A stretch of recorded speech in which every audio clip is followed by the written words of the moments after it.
Okay, so we have seen that we have different approximations for the convection term. Okay, so now I'm going to show you the weak form, the formulation for the incompressible Navier-Stokes using the stabilized formulation using the type 1 approximation for the convective term. Okay, so this is our weak form at the current time step n plus 1. Okay, so this is our diffusion term, again the pressure term, the body force term, okay, divergence of velocity, and this is the stabilization. These are the stabilization term. Okay, now here based on the approximation we have, so we have this convection term fully in terms of the various solution from the previous time steps. Okay, so that means since we know the solution, we can calculate it and we can move it to the right hand side. So once we discretize and put it in the matrix form, okay, so our matrices they don't change. The only change we see is for the force vectors FU and FP. Okay, so we take this to the right hand side, it becomes minus. Okay, and similarly for FP, okay, it becomes this term, it goes to the right hand side, since it is plus, it becomes minus. Okay, so this is the only change that we have, that we need to make to our stiffness matrix, okay, that we have developed for the Stokes equations. And this term is easier to calculate. So this becomes a vector of size 2 by 1 in 2D. Okay, so here all we need is we need to calculate the velocity components, x and y components at the draws point, and then the gradient of velocity at the draws point, and then evaluate these expressions. Okay, we will see that its convergence properties. The convergence of this method is quite poor. We will see, okay, how it behaves. So for testing our implementations, we use this lead driven cavity example. Okay, so this is the solution for a Reynolds number of 1000. We use different Reynolds numbers to see how the convergence changes. Okay, so I have copied the code that we have developed for Stokes flow. I have modified it. Okay, so this is the stiffness matrix. Okay, so the stiffness matrix doesn't change much. Okay, so the only change we need is we need to get the solution vector from the, okay, for the current element. So this is the solution of for the current element degrees of freedom for velocity from the previous time step. This is from the n-1 time step. Okay, for type 1 we don't need n-1, but we need it for other streams. So like, okay, so I am getting both. Okay, so the only change inside that we need to make are the first, we need to calculate the velocity components and the gradient of velocity at each draws point. Okay, so in our loop over draws points, so we know the solution for velocity from the previous time step for this current element, and we can extract its x and y components and then calculate the x and y velocities at the draws point. These are the nodal velocities, and then we are interpolating using the basis functions. Similarly, we calculate the gradient. Okay, so x, uy, the derivatives x, y. Once we get the values of the velocity and gradient, we can calculate un dun. Okay, un dun. Okay, and once we know un dun, we subtract it from the right hand side, fu and fp. Okay, so these are the terms. Okay, this is for fu, this is for fp. Okay, this is the only change that we need to make inside the stiffness matrix. Okay, these are the terms for other types of approximations. We will I will explain in them when we come to those formulations. Okay, in the main function we need to make some changes. Okay, but the pre-processing step, that is reading the file, defining the parameters, okay, so it doesn't change. So until until the point where we calculate the specified velocity at the top, at the lead, by looping over the boundary edges. Okay, so it doesn't change since we, okay, but there are some changes. The change is, since we are solving this as a nonlinear problem over multiple steps, okay, we have to create another loop. Okay, so loop over then steps. Okay, so for example, I have maximum steps as 30 and a step length as 0.1. So we can consider this as a time dependent problem with t as pseudo time.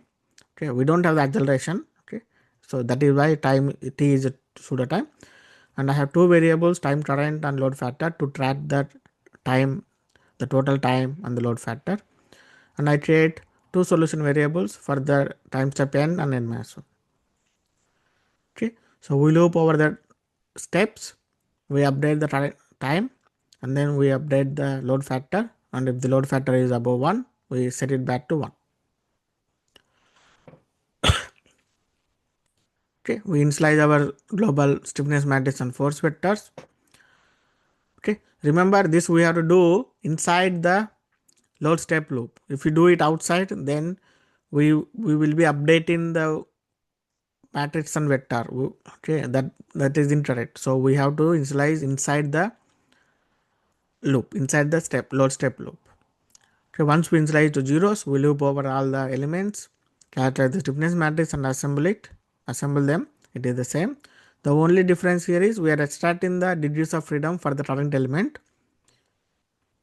and then pass them to the stiffness matrix subroutine. Okay, and another change is in the application of the boundary conditions. Okay, so we have the maximum specified values, but since we are applying in steps, for example here, so our time step is 0.1. So in the first step we apply 10% of the velocity, in the second step we apply 20%, in the third step we apply 30%. So that is why we use this load factor. Okay, so we multiply the specified value with this load factor, and then that value becomes the degrees of freedom value at the current load step.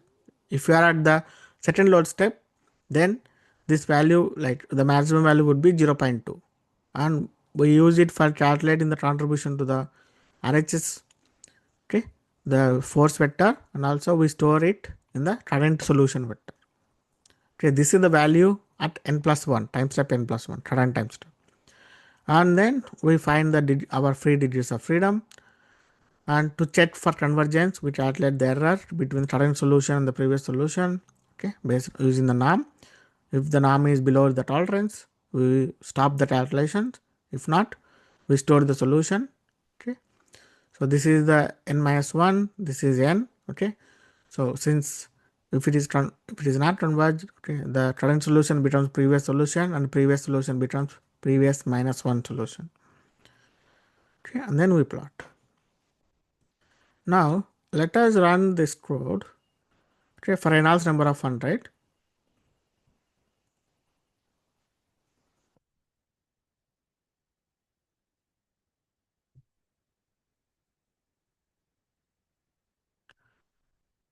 Okay, as you can see, okay, so we are like the lead is, when you push the lead in this direction, the velocity is positive, like it in, so it is in this direction. So up, so we see okay, a circulation. Okay, the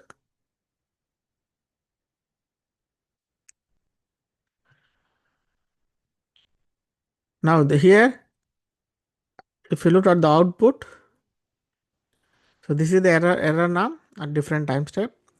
It is not actually converging, but it is oscillating. Okay, so it goes up, it comes down, like that. So if in 30 load step it hasn't converged. Okay, doesn't converge. For convergence, we need to increase the number of load steps. Okay, and we also need to reduce the time step size. So what we need to do, So you can try this on your own. We need to reduce dt to a smaller value, let's say 0.05 or 0.2 or even 0.01. So that means we need to increase the maximum steps. So try this on your own. Okay, that is why I said its convergence is very poor. It is because of the explicit nature. Okay, we need smaller time steps. Now, if I increase the value of the Reynolds number to 1000, so that means we divide the viscosity value by 10 by, okay, so by 1000, so 1 by 1000, okay, so 0.001. So now let's see what happens to the behavior of the algorithm, behavior of this formulation.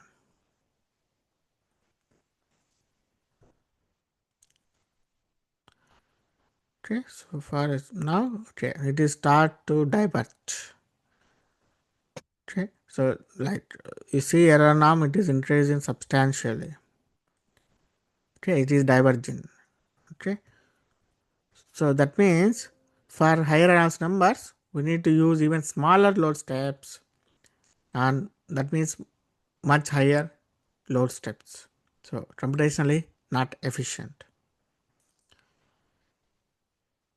Okay, but this is the implementation. So the improvements will come later. So this is the implementation part.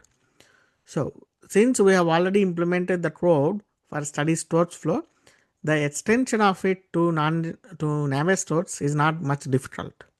Okay, so like I said, the major change that we need to make in the main function is to add the loop over load steps, since we solve it in multiple load steps, and be careful about the load factor that we apply. Okay, and also be cautious that we need to initialize the stiffness matrix and force vector, the global quantities, at every load step. Okay, and then take the load factor when we apply the boundary conditions. Okay, after that, like we check for error norm. Okay, if it is converged, we stop the loop, otherwise we continue. Okay, as we have seen, so 30 load steps is not enough. We need to use higher load steps. If you are coming from CFD background, especially finite difference method or finite value method, if you have already solved this problem, you might already feel, okay, so 30 load step is really small. We need to use maybe 1000 or 2000. Yes, absolutely right. So that is what you will notice when you do that, like when you change the number of load steps and number of iteration. Okay, so number of load steps, and when you reduce the time step size. Okay, absolutely. But if we do that, when we do that, we are spending a lot of time in running the simulation. Okay, we don't want that. So next, in the next part, I'm going to show the implementations for other types of like the formulations based on other types of approximations for the convective term, and see the improvements in the convergence.